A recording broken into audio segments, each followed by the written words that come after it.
salaamaaleykum wa rahmatullah yaaram maa ngi leen di nuyu baax siyaar leen mbaa yéen a ngi ci jàmm alhamdulilah. ñu dellusiwaat ci wàllu tabia yi ak sarax yi ci aju léeg-léeg nag mu gëj lool ndax ni ngeen ko xamee yitte wàllu daara léeg-léeg mu xaw a jafe, waaye lu mën a xew rek tey dañuy daal di jël ki nga xam ne moom moo di Sofiyatu Juuf comme ni mu ko bindee ci kàttanu yàlla. bu ko defee Sofiyatu boobu kat Sofiyatu Juuf dafa nekk naar yu maanaam safara, étoile bi nag nekk mustari doon nag étoile bu leer bu fës, waaye nag nekk tamit ñaata juróomeelu position ñi seen tabia doon sawara. bu ko defee moom daanaka lu mu laal rek day fës. tey ñu yëngu sax ci ay wàllu àdduna yi lu mu ci duggoon rek yàlla mën na dogal mu gaaw ci fës lool. waaye nag noonu la ko ay gàllankoor di sonal ci wàllu àdduna ak ay mbir yoo xam ne day faral di yàqoo ko yu demee noonu.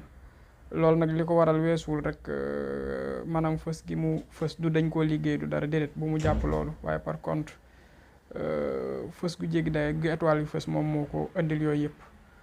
bu ko defee rek li nga xam ne mën na koy def ngir yàlla gën a doxal mbiram bu weesoo wàllu ñaan ak yu demee noonu bokk na ci mu fonk sarax yi may bëgg a wax. mbiskit baax na ci mu ko di ko jox ay taalibe wala ay néew gi ci doole. waaye baax na it muy togg ñam di joxe, waaye li mel ni café nii mu di ko defar léeg-léeg di ko séddale, surtout ngoonuk alxames tombe guddi àjjuma. loolu moom baax na lool sax, lu mu ci def rek doyut.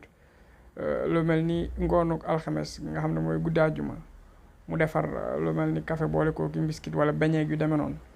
loolu moom saa yu ko mënee di faral di ko def dafay gis ne mbir yu baree bari dina soppeeku ci kàttanu yàlla mi nga xam ne nag mooy fa'aalun limaa yurid. li ñuy wax ci xam-xam la tege, waaye nag yàlla mooy dogal lu ko neex. bu ko defee étoile bi heure bi nga xam ne dana ko taxaw wala sarax yi mën na ci doole tamit ci wàllu laax. waaye nag étoile bi bu weesoo alxames bi ma wax noonu, dimanche 12h bu ci dàkkee sarax yi baax na. lundi 9h wala 17h. mardi bu soobee yàlla mi nga xam ne dara tewu ko 1h. mercredi 10h wala 17h. alxames 7h wala 14h baax na, waaye guddi àjjuma bi ma wax na ko jàpp. àjjuma tamit 11h baax na wala 18h. samedi 8h wala 3h baax na. kon lii mooy li nga xam ne mën nañ ko leeral ci moom Sofiyatu moom mu bàyyi ko xel.